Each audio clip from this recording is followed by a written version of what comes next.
All right, Trevor. Cool. First off, can you just introduce yourself? Tell me your name and how long you've been playing golf. Trevor Arnone from Lewiston, Idaho. Been playing golf for about 30 years. Right on. That's quite a while. What got you into Actually, my grandfather got me into golf. None of my really family, they're starting to golf, and they never got me into it, but my mom's dad got me into it.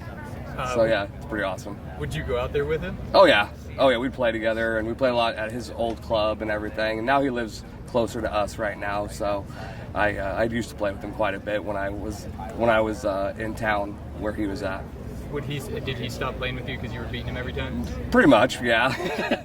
No, but he's 86 years old, and he still goes out and swings it, and he doesn't hit the ball as far as he used to. He understands that, but he just really still enjoys it and plays with his grandkids, and I think that's super important for him. Yeah, that's super impressive. And speaking of the grandkids, I mean, there's probably a bunch of kids like watching you right now. Yeah. In the Inaugural Open. Mm-hmm. What do you say to a kid who's up and coming and wants to play in the Adaptive Open one day? I say, go for it.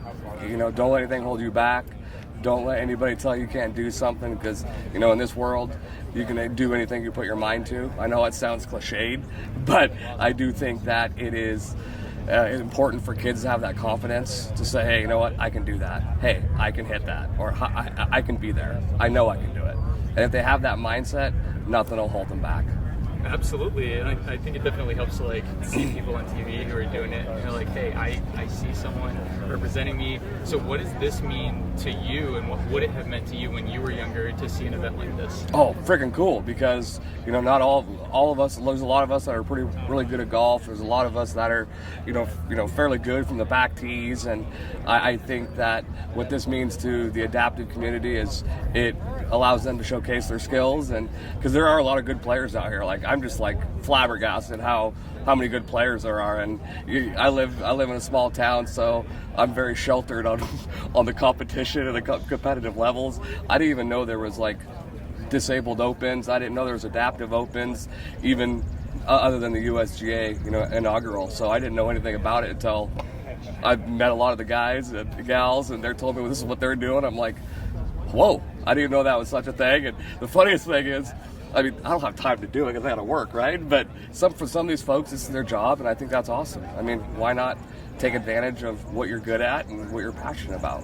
Absolutely. And speaking of your other work, what's your day job? So I'm a financial advisor for Edward Jones Investments. So this year's been pretty interesting so far. So, but it's been good to get away for a while, to not have to worry about it and not have to think too much about it. But it'll be nice to get home and kind of get back in the swing of things and get back to helping people, which I love to do. Well, no pun intended with the getting back in the swing of things. Yeah, no pun intended. That's it. This was a nice break for you, but showing up, seeing the Pinehurst signs, and kind of getting a feel for the emotion of the event. How did you feel the first day coming in? I remember driving in. I saw the American flags. I was just like, I'm a proud American, and I'm just sitting there like, this is freaking cool. American flags all the way down the driveway, all the way down. Yeah, I mean, I was like, whoa, this is kind of a big deal. This is kind of important. And I'm just like, and I'm a part of it. And it just kind of made me really kind of step back and be like, wow, this is actually bigger than it really is, or than I really thought it would be.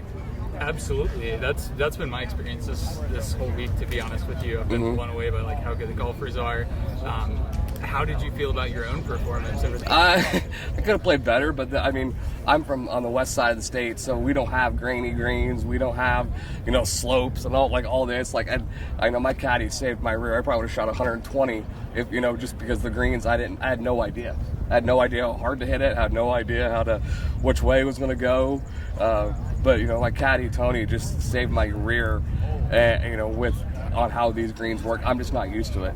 I'm just not used to the type of grass. I mean, and because I look at a putt at home, and you don't have to worry about green. You just hit it, and it breaks left, breaks right, downhill, uphill. I mean, it's totally different ball game. But could have played better. But for my first go around, I think I was happy with it in a sense. Absolutely. I mean, there's something to take away. I feel like just being part of the inaugural Open, like that is huge. You're forever enshrined in Totally. the Hall of Fame. Like, Totally. Inaugural. It's pretty cool. Absolutely. Now, can you tell me a little more about Tony? Like, how did you guys meet? How did you prep for Literally just random. I got paired with them because I asked for a caddy and local caddy. I had tried to have some. I had like 6 or 7 friends and they couldn't do it, which I'm glad. No offense to them, but Tony was super helpful. I've known him for 72 hours or 96 hours, whatever. And I just met him on Sunday, and him and I hit it off well. We have the same humor, same mindset, and I just listened to him as best as possible. And today, dude, what do I need to do? And I just said, where do I go? So I was super fortunate to have him because he caddies out here, anyways. So awesome relationship. I hope him and I get to see each other again and play. I'd love to play with him next year, if at all possible. Absolutely. And I heard it's coming back to Pioneer. That's what I heard. Yeah. Yeah. So you'll have some experience on the course. Yeah, we'll see if that helps or not. When you were thinking about joking around with him, having the same humor, it seems like you like to keep it a little loose. How do you prep? How do you approach the ball and hit? Like, what's your routine? I just take a couple practice swings, take a deep breath. I just go up like, I know I'm a decent player. I know I can make good contact. I just know how to hit the ball, and I just try to keep it light and breezy and keep it quicker. Because the more I look over a shot, the more I think. Right? The more I think, the more I think. So the longer I have to think, the more I think. And I just try to be, find my line and go for it. That's why, I'm not super fast, but I just like to find my line and go and just hit it because I don't want to think too much about it. Yeah, that seemed to work pretty well for you. You were hitting pretty well today. Yeah, I hit the ball pretty well today. The putting green was a little bit rough, but it happens. Absolutely. Well, it's still a million times better than I would do here. Touche. I feel like, man, guys, Touche. I am a terrible golfer after this week. But hey, Trevor, thank you so much for your time. No problem, man. Thanks for letting me follow you guys around today. Totally. It was amazing, and you were fantastic. Thank you very much. Appreciate it. Thanks a lot, brother. Man.